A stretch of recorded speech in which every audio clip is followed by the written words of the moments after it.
Good evening, everyone. Welcome back to another week of the Legacy Premier League, sponsored by Wizards of the Coast, Card Hoarder, and Scott Monroe. I'm Phil Gallagher of Thraben University fame, joined here by Cyrus Corman-Gill of Ant fame. How you doing tonight, Cyrus? Good. How are you, Phil? I'm doing really well. Looking forward to seeing a lot of great Legacy action tonight, and we're in playoff time. You know, a lot of the matches that we've seen previously, they were the ones that quote unquote didn't count, but now we're moving on to some elimination rounds. Some players are in danger of getting kicked out of the tournament as of tonight. I don't know. Are you in that boat, Cyrus? I think we all are, right?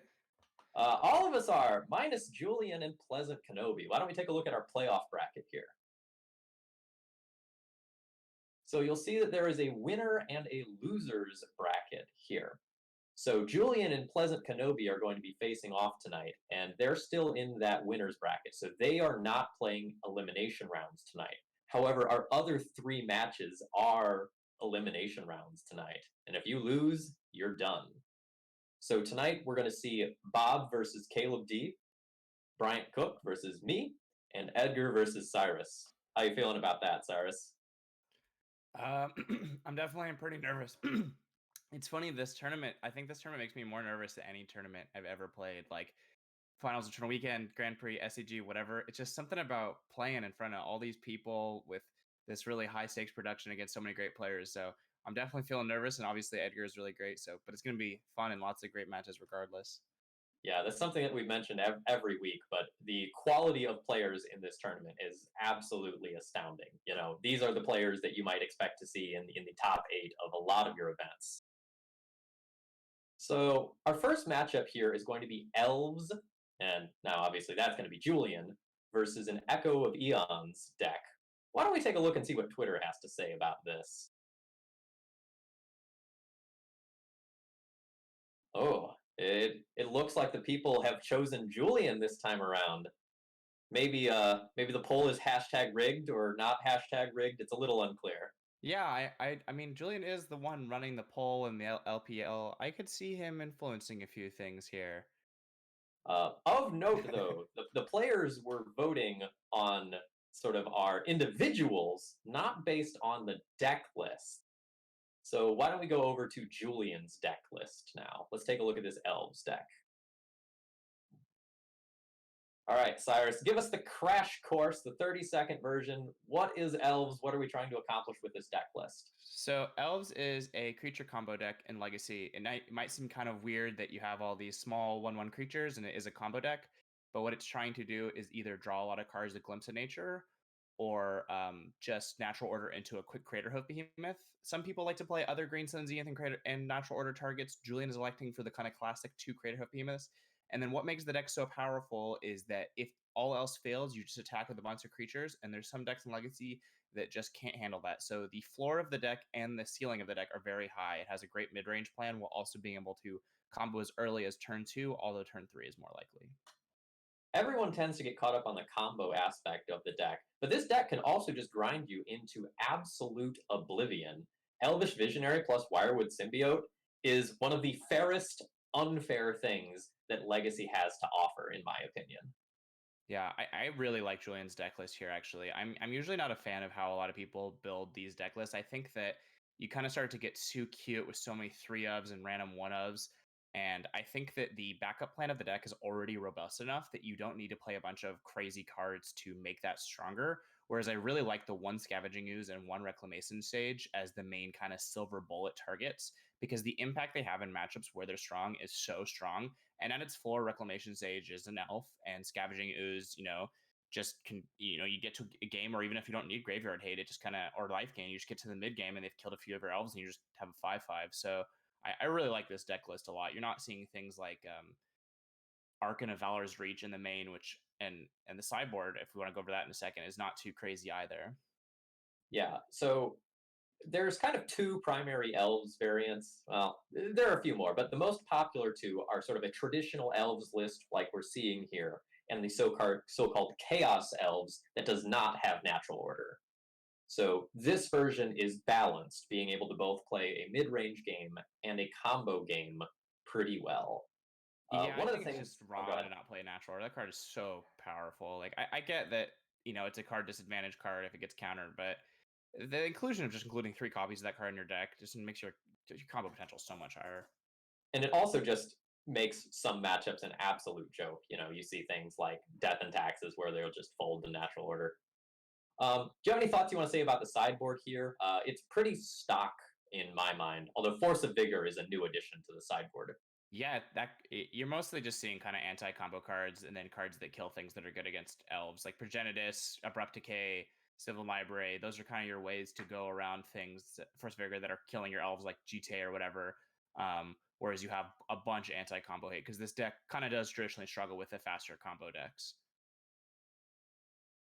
Yeah, and you're maybe not seeing as many pieces of hand disruption as you've seen in the past. Yeah, I've seen like up to 6 before, and we're only on 2 here, so that's kind of interesting. Yeah, trader as I am, I actually owned elves in paper for a very long time, and I was usually playing 6 discard spells when I did. So even though this looks really similar to a lot of past lists, we have seen some changes. Yeah, maybe Julian, hedging a little bit, doesn't think that Pleasant Kenobi is one to bring a combo strategy. All right, and speaking of, why don't we transition to take a look at his deck? This is going to take me a second to process. Yeah, it's yet another Urza deck for maybe the third or fourth time on the Legacy Premier League here. We have an Urza Echo of Eons deck. So do you want to explain this one or should I? I think that you're a little bit better at explaining these type of decks. I know my way around a Chalice of the Void. All right. So this is a twofold combo Stompy deck. Your Stompy elements are primarily the things like Chalice of the Void and Urza, where you play a lock piece and then you play a big finisher. But a huge portion of the time, you're actually looking to combo off. Using Narset and Echo of Eons together with Lion's Eye Diamond, very, very early on in the game, you can refuel. So Echo of Eons can be cast for 3 mana from the graveyard. So just that plus Lion's Eye Diamond is a draw 7. When you're playing a bunch of free and cheap spells, that feels real good. If you resolve a Narset, so your opponent doesn't get to draw more than 1 card a turn, then all of a sudden those Echo of Eons become unsymmetrical draw 7s, and they become pretty disgusting. Wow, yeah, this deck list is awesome. I actually really like this. I'm really happy I'm not playing against this. This looks like a deck that Storm could never beat in a million years. But you just have a lot of really powerful payoffs here, as well as having 7 islands, because one of the weaknesses, I think, of the Chalice of the Void decks right now is how weak they are to the Wasteland strategies, mostly with Ren and 6. So I really like including all of these basics, and Darksteel Citadel, another land that can't be Wastelanded. So you have 9 permanent sources of mana against the Wasteland lock, and then you're just jamming powerful 4 3-drops in the mid game. So I think I like this deck list a lot, actually. Yeah, and even better than that, if you look at how much artifact mana there is that can sit on the table, you really are not going to care about Wasteland all that much. There's a couple of really interesting deck choices here compared to some of the other Urza Stompies lists that we've seen, in that this one actually has counter magic. So Pleasant Kenobi won't quite be able to go and dump as much of his hand as quickly, but he'll have more interaction. And on that note, why don't we talk about the matchup now? Who are you going to be betting on for this one? So I think this is actually really interesting because traditionally Elves is really strong against the kind of Chalice of the Void decks, just because they have 4 Green Sun Zenith and then they have the Reclamation stage, and then they also just have a robust mid range plan where they're not entirely reliant on 1-drops. That being said, Vince here has, or Pleasant Kenobi here has counter spells to protect his Chalice while also having a combo package, and Elves is pretty poor against combo. And then having things like Narset is just so good against like the Glimpse of Nature chains. That being said, the creatures can also attack the planeswalkers. So I think I'm gonna have to go towards Pleasant Kenobi on this one. I think that the plan of Chalice plus Counterspell to protect it into a really powerful combo finish is really strong. So, but I'm really not sure because we just haven't seen decks like this that often. So it'll be really interesting to see. How about you? So I think Vince has some game-ending caliber cards, such as Girapur Aether Grid, that if he resolves them, he is probably just going to almost instantly win the game. But having played a lot of Chalice decks versus Elves, I feel like Elves usually finds a way to wiggle through, either with Cavern of Souls or bouncing Reclamation Sage again and again and again. So I'm going to vote against my love Chalice of the Void, and I'm going to be rooting for Julian here. That's funny. So you're going with the not you're rooting for Elves, and I'm rooting for the Chalice Forcible deck, is what you're telling me. We have the Death in Texas players rooting for Elves, and me for this monstrosity. What a strange world we're living in. All right, let's go ahead and transition to the match, and Pleasant Kenobi is going to be on the play. All right, so let's look at opening hands. Why don't I'll talk about the Urza hand, you can talk about the Elves hand. So we have essentially a hand that can produce a turn 1 Karn, which I think that is going to be a keep in this matchup. What do you think about Julian's hand over there? Yeah, I mean, yeah, Vince's hand is bonkers. Julian Mold is 6. Looks like he sent back a hand with a couple glimpses, which is not great because Elves just does not mulligan that well. And this is kind of the problem I've always had with the Elves deck, because his hand is 3 lands and 3 Elves. It's like that's just not doing much. And then we're gonna see a turn 2 transfer over here, which we'll see how effective I it don't is. know I'm how gonna I be done. feel about that choice. So, in all likelihood, Julian is going to play a Mana Dork on turn 1, so he's still going to be able to play a turn 2 card and at least 1 card for every turn for the rest of the game. Yeah, I would have just gotten Walking Ballista, because that gives you the ceiling of being able to get Lattice if you draw another Soul Land. With the floor, if you just kill the 1-mana elf, the 1-drop elf that is played.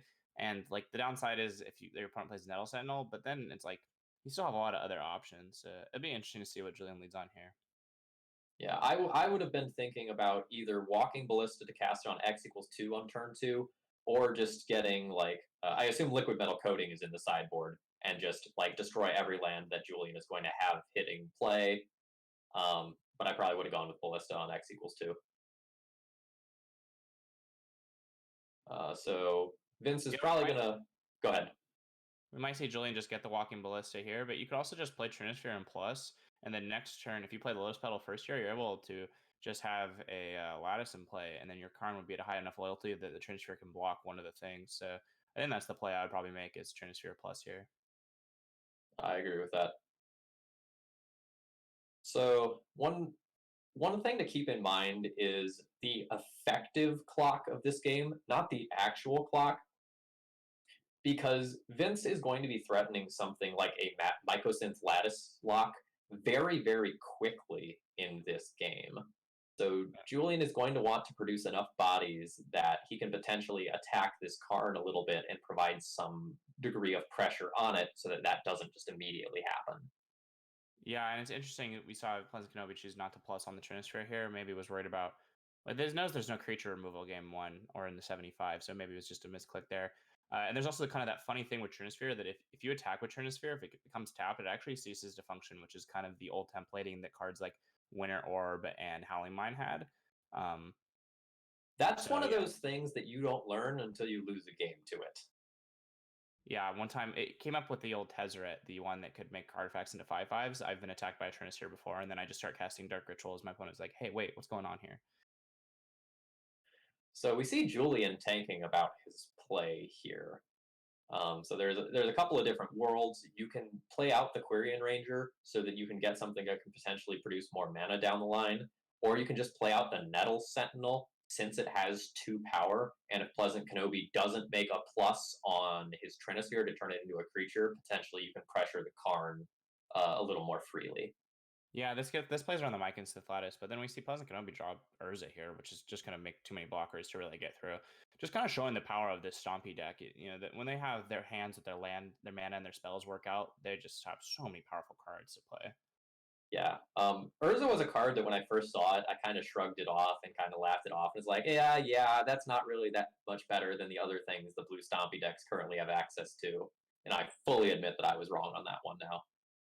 Yeah, we're far removed from the days of like Sea Serpents. At least. Yeah. So Vince is checking out his sideboard here, seeing what the best options to get are.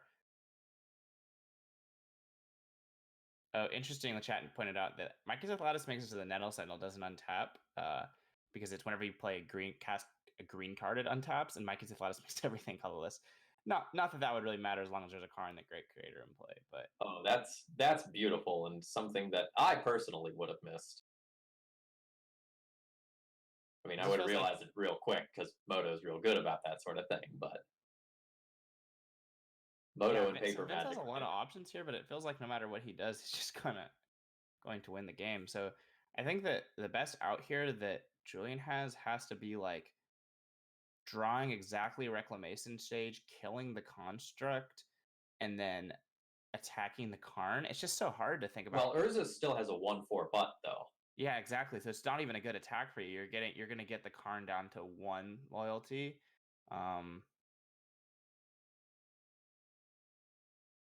Yeah, so this was the fear from early on, right? So once Vince got the Trinisphere constricting Julian's mana, if he gets to build up a big enough board or a board with a walking ballista or something that can hold the opposing forces at bay, then there's very, very much a real fear of just losing out here. So Julian can play 2 more Elves here because he's able to. Oh wait, no, he can't. He doesn't have a nettle. Well, let's see. Yeah, if he green sends Zenith for Heritage Druid, it still wouldn't work. So he can fetch and play Rex Sage something. But the Urza is going to make it so that Pleasant Kenobi will still be able to cast that Lattice. Yeah, and then the problem with this is that the Karn plus being able to make Mycon's Lattice into a giant creature just makes it so that you're not ever able to effectively deal damage to the Karn because it protects itself in that way. Kind of a pretty sweet 2-card combo there. So I'm not really seeing a way out of this for Julian at the moment.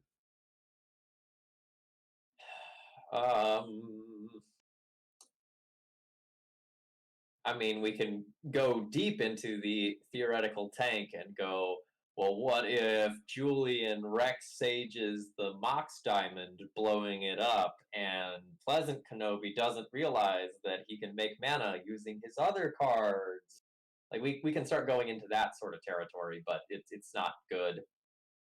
So I think he's just going to nug the construct this turn and hope to break through and kill the Karn. Yeah, but it's just not going to work out with the Karn plus, unfortunately. But we did see Vince not use that ability prior. So maybe Julian's thinking, maybe my out is not knowing how my opponent not knowing how their cards work. Although that does feel doubtful to me. So this is actually an interesting draw. Because just creating another giant fat construct is pretty sweet. I think you're just supposed to go and jam the Mycosynth Lattice. Yeah, you just win the game on the spot if you just play Lattice plus. Yeah, you Lattice, you plus on either your Lattice or your Trinisphere. You know, your Karn can take 1 tiny hit from something, you take out 2 bodies in the process, and, you know, Bob's your uncle after that. Yeah, and you have, and it's like, your opponent just doesn't have a board position they can win from there, so. Oh, pretty cool. So using Lotus Petal to tap for blue using Urza's ability, so you don't need to sacrifice it, that is very cool. Yeah, the Urza decks can do a couple of like really sweet, cute things like that. Ooh. I'm not really understanding this. All right, so he is just playing an Urza to just create the construct. Maybe he doesn't realize he can just plus on one of his artifacts. That has to be it. That's the only thing that makes sense, is not knowing what Karn's plus ability does. All right, so Julian... He didn't use it prior, so... Oh, nope, we get a message in chat. Quote, derp, end quote. An error has been made. So maybe Julian's out was he was supposed to Reclamation Stage the Trinisphere with the hopes that his opponent punts. I'm kind of trying to figure out what's going on here. So this is pretty interesting. Okay, so this is actually an insanely good draw. Gaia's Cradle is going to allow Julian to play multiple cards this turn. Yeah, I think Julian might win this game. Because now he's going to have enough bodies to pressure the Karn. So and you could Wirewood Symbiote back the Reclamation Stage, right? Yeah, so you can go like 3 mana for Wirewood Symbiote, tap Gaia's Cradle for 4 mana, tap Llanowar Elves, activate Wirewood Symbiote, untapping Llanowar Elves, bouncing Rex Sage, and you can just start going to town. Oh, he kind of just. I mean, I've done the same thing. You get tunnel. I did. You get tunnel vision. You just make a crazy play, but it happens to the best of us.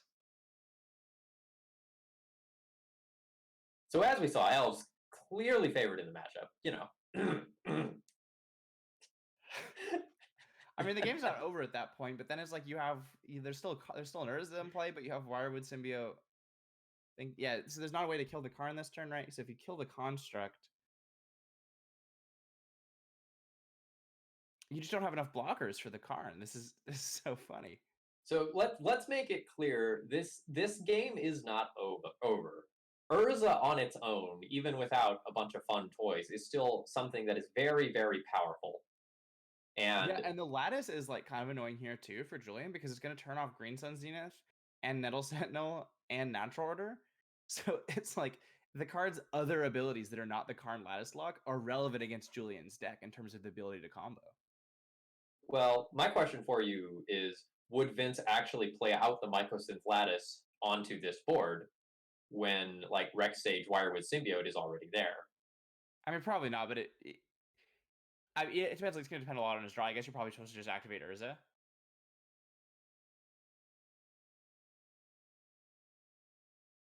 Sorry, I got distracted by looking at chat. What was the last thing you said? You're probably supposed to just activate Urza.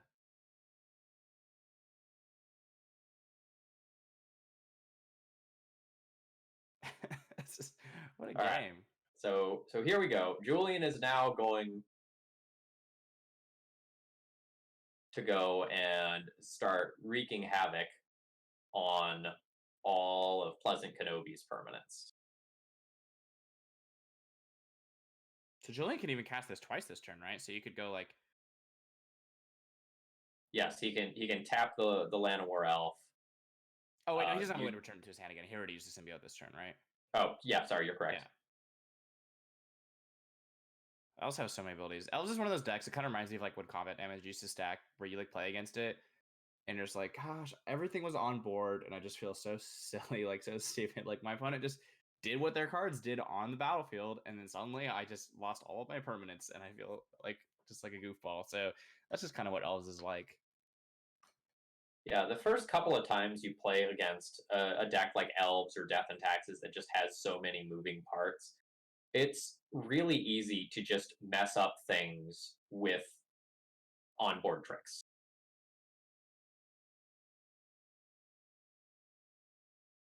Julian, go ahead.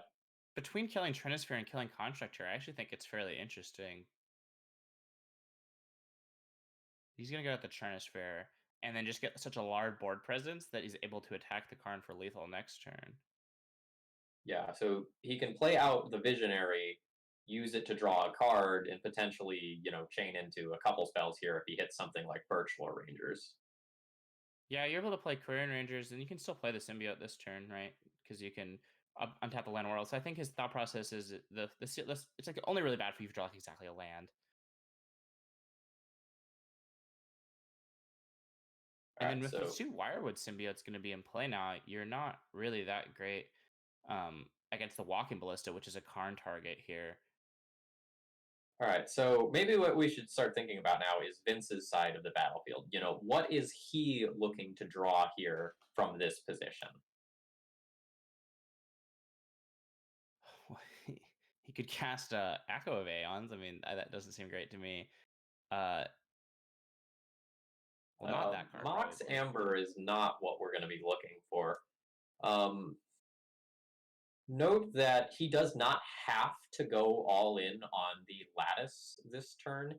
Instead, he could minus the Karn, get Walking Ballista, cast that for what, X equals 3, potentially X equals 4. Wait, can he go Lattice plus Bridge this turn? So he casts Mycosynth Lattice. That's 1, 2, 3, 4, 5, 6, and then he has Mox Amber. So then he can use Mox Amber plus the mana from the Mycosynth Lattice to cast Ensnaring Bridge, and the game is just over, right? So if the Lattice is in play, then Julian could not just cast a Rex Sage from hand. and ruin all of this. All right, so he's hovering over Ballista. Maybe that's what we're going to see instead here. Isn't the game just over if he gets Ensnaring Bridge?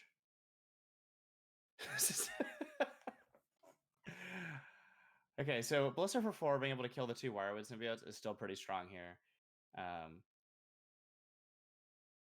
Vince just doesn't want the game to end. He's having so much fun. He's got his 15 minutes of fame. He's playing against known Elves aficionado, Julian. He just wants the game to go on for as long as possible. I can really understand wanting to destroy a large number of elves. I get that. I've played things like Holy Light in D&T to just try to get those little buggers out of the way. I wonder if there's a world in which you're supposed to destroy the Reclamation Sage. Oh wait, that's not how Wirewood Symbiote works. It's part of the cost. You just return it. Yeah, the cost is returning the creature. The ability is untapping something.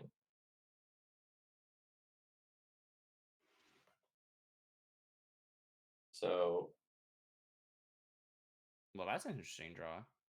That is a very interesting draw. Well, Julian does not have a lot of cheap creatures right now. So but you something go for it, right? You just have to cast Glimpse, cast Visionary, and hope you draw a 1-mana elf. I think so.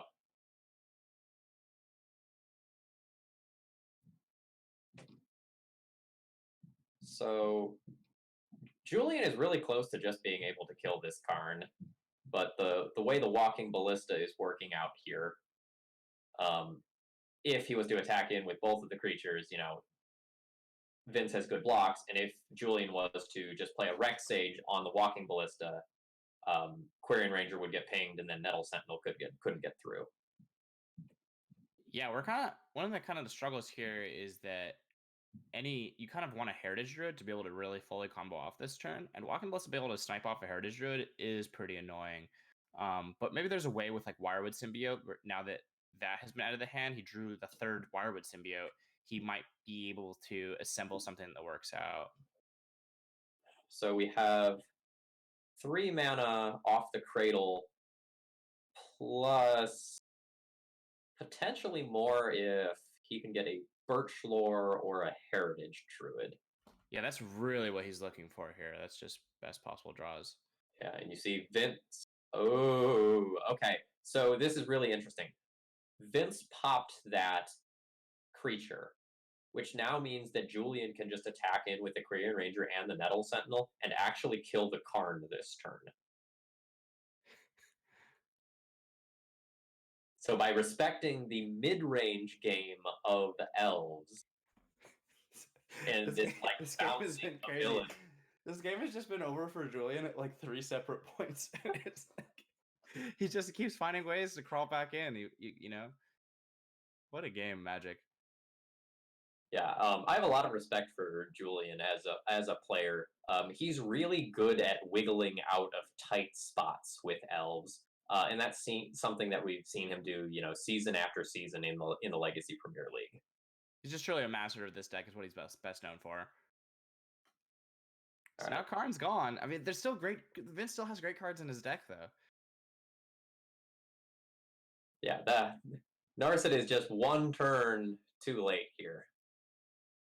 That stopping the Glimpse chain would have been absolutely insane. Right, because we're just going to see it. Let's see. What could you find here?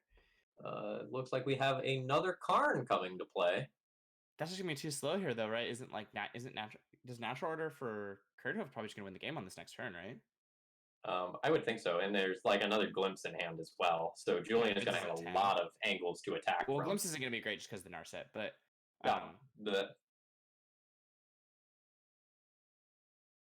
Yeah, so unless Vince has something real saucy here that I'm forgetting. Yeah, I'm pretty sure the Visionary plus sack it to Natural Order is just lethal. Yeah, you're gonna have four attacking creatures. The Crater Hoof trigger gives you like 16 damage coming through. 2 bodies are going to be unblocked. Yeah, you're good to go here. The Dryad Arbor makes the math even easier. Oh, you can kill the construct now.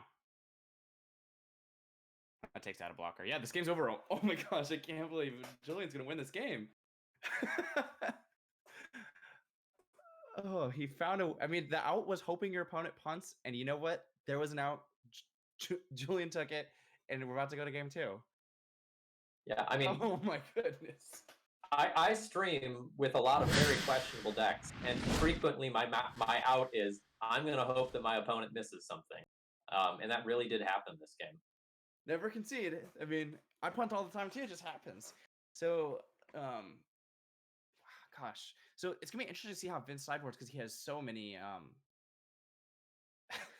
He has so many wishboard targets. So yeah. So I'll start by talking about that. So a lot of times when you are playing these Karn decks, you really only have like a 5-card sideboard because most of the things you're actually intending them to sit in the sideboard to be those tutor targets. So we're actually probably going to see very few adjustments from Vince in terms of his deck. While there are great cards in his sideboard, like Walking Ballista, those probably need to stay as tutor targets. Yeah, I think that we're seeing Vince just do the swap of a Force of Negation for Mox Amber, which makes sense to me. But over on Julian's side, he is going to actually get to sideboard, and he's going to pick up a lot of interaction and a very annoying additional angle of attack. Yeah, I've always thought that sideboarding as Elves is really interesting because we're seeing a lot of interaction, but we're also seeing there's like discard spells if you'd like that. Sylvan can get through Chalice of the Void, although it's pretty poor against the 4-Nar set, so I maybe wouldn't have that in my deck. Force of Vigor is obviously really strong. Yeah, but it's always interesting to see exactly how Elves sideboards because the engine is so. I just never know how I would sideboard this deck, but yeah. So a lot of times you try to identify what part of the deck your opponent is going to be hating on the hardest, and then trim that. So, for example, Chalice of the Void and Narset both hit on the Glimpse package very, very hard. So that's going to be the portion that we're going to see Julian cutting for additional interaction. I thought the Progenitus was going to be coming in just as, I have gotten to 4 mana, I will natural order for this thing and get you dead in 2 turns. No nonsense, no blocking with these giant constructs. It's awkward against Ensnaring Bridge, I guess, and maybe on the draw it's a little bit too slow, but on the play we could see it in just because like turn 3 on the draw, it's like that's a little slow against Karn for Ensnaring Bridge or something. But maybe you're just losing that game anyway, so you shouldn't really consider that just a card you can't beat. But yeah, it seems like most cards in Julian's sideboard seem pretty strong this matchup, so I think he's kind of questioning on what he can really afford to cut or not. Like even Mindbreak Trap could do something. You play a bunch of artifact mana into your powerful Planeswalker. I mean, oh yeah, I love the Teague here. Shutting off the Karns and to a lesser extent the Force of Wills seems very strong. All right, going into game 2. Vince appears to have a very mediocre hand. We see too much counter magic here, in my opinion. And the awkward, here is my days with my double Seat of the Synod opener. Yeah, I think that I would just go ahead and send that one back. I like this. Yeah, this is a much, much stronger hand from Vince. Well, it's still awkward. You can like Chalice on 1 on turn 1, which I think you're supposed to. Bottom the Karn and then hope to a Narset into like Alliance of Diamond and get there from there. Looking at Julian's hand, it's just kind of a bread and butter Elves hand, although it is going to be pretty weak if Vince decides Chalice on 1 here, which I would most certainly think that he would. Yeah, I mean, you're leaving yourself not able to cast spells, so you could also Chalice on 0, cast Narset here, hope to find Lions of Diamond. But that's not great because you're going to be Chalice on 0, never mind. Yeah, I think you need to play the Chalice on 1, accepting the fact that you're not going to have the Metalcraft for your Mox Opal for a little while. And we kind of see Vince, tapping some mana back and forth here. I think he's making that realization that, this is an island, not a Seat of the Synod, like he just had in his previous hand.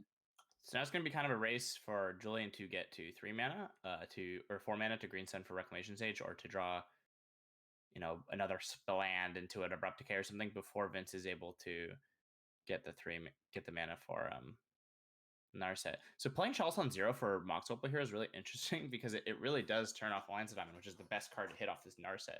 Yeah, that's super awkward. I don't think I would play the Chalice on 0 here just to get the Planeswalker into play. Yeah, you can't. You just need the mana for it. You need to be able to cast Lands at them in this game, I think. Yeah, I think that's the not literal but effective win condition currently. So we're still 1 mana away from morphing here. Julian, of note, could cast a Green Sun for X=1 this turn, but I think that Green Sun has more ambitious plans a few turns down the line.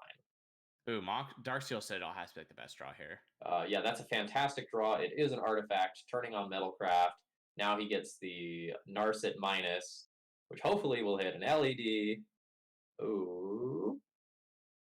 Not the best Narset I've ever seen. That's a weak set right there. I guess it's kind of close whether or not you take the Chrome Mox or the Mox Opal. They both kind of have their strengths. The Chrome Mox can pitch this Echo a few turns down the line if it gets stranded, but the Chrome Mox can just be used as a Lotus Petal if Vince were to draw one of his 4-drops like Urza or Karn. Very important comment from the chat I want to highlight. The casters are apparently very handsome in 8-bit. Yeah, you look like quite a Greek god. If I do say so myself, in your 8-bit character. And yours has your distinctive trademark hat. So I'm wearing it right now. Okay, so here it's kind of cool that those fetches are able to find the Dried Arborist because that makes Gaia's Cradle so powerful. So we're gonna have access to 4 mana here, and then you could just Green Sun for the Reclamation Sage right now. Is that what you're supposed to do, or are you supposed to just like dunk on this Narset? Yeah, it's really close on if you want to give your opponent another Narset activation, because you could also just put the Narset down to the 2, which is effectively the same as putting it down to 1, and then morph a Birchlore Rangers, and then that would let you do some powerful things.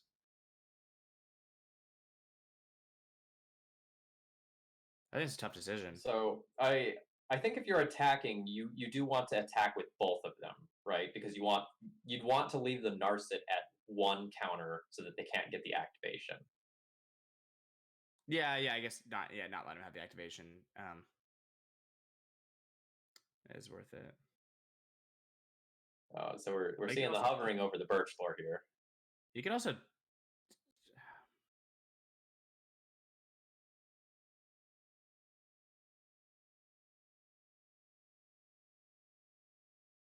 Yeah, Julian's playing a little bit safer.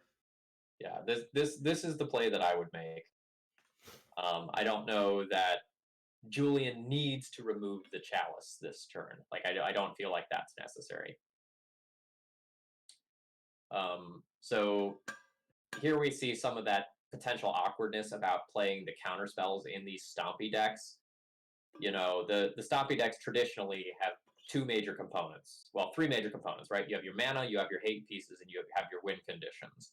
When you throw the counter spells in as a 4th piece, you give yourself greater interaction, but it comes at the cost of sometimes you top deck these things at the wrong moments, and it's pretty rough.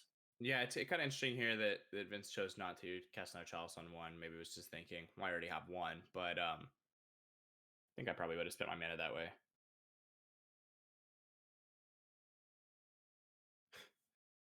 The good old days into Gaia's Cradle.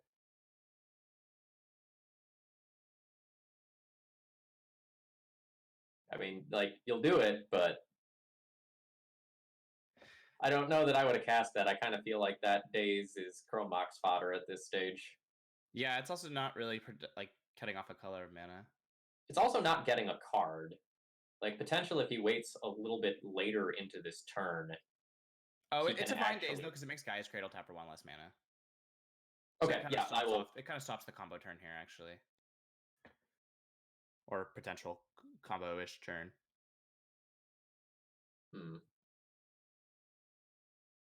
Yeah, that's an interesting point. That's probably actually pretty good Days. It's hard. It's unintuitive for me when to use Days like that, and that's one of the hardest parts about playing with that card. Someone should write a book, Understanding Days. I was talking to Daryl Ayers at some recent paper tournament, and he was talking about, you know, he was playing a match. I think he was playing with like Edgar watching or something like that, and he was talking about like, oh hey, I have Force of Will, Daze, Tarmogoyf, Ponder in my hand, and I Force of Will the first play, so I can just put the Tarmogoyf in hand and then Daze on a later turn to just like keep my mana moving as efficiently as possible. A lot of times you have these other factors you need to consider with Daze, other than just the obvious. I can use this to just get a spell here. So he's gonna be able to Force of Will this Craterhoof Behemoth, but he's still just not gonna be in a great spot because yeah, it costs him the resources. The Planeswalker is going to be gone. We're going to have Elvish Visionary right around the corner. And, like, let's not forget that you can just die to a bunch of green 1/1. Like, that is a thing that is probably going to be occurring this game. You know, there's 6 power in play already. Yeah, these creatures are pressuring this Planeswalker so well. It must be nice playing a combo deck that can attack Planeswalkers. Oh, there's the Lines of Diamond. Just kind of a turn too late. Oof.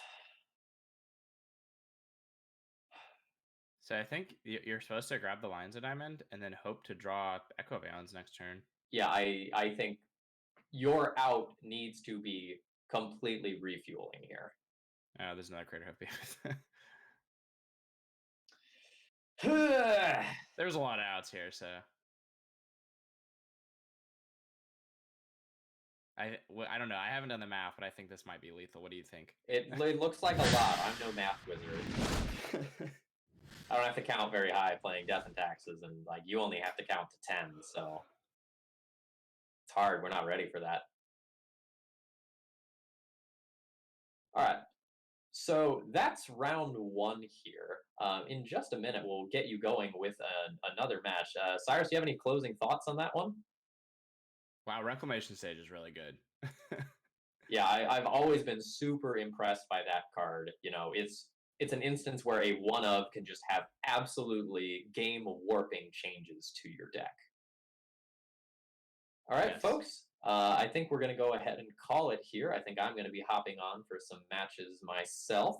And we will be right back in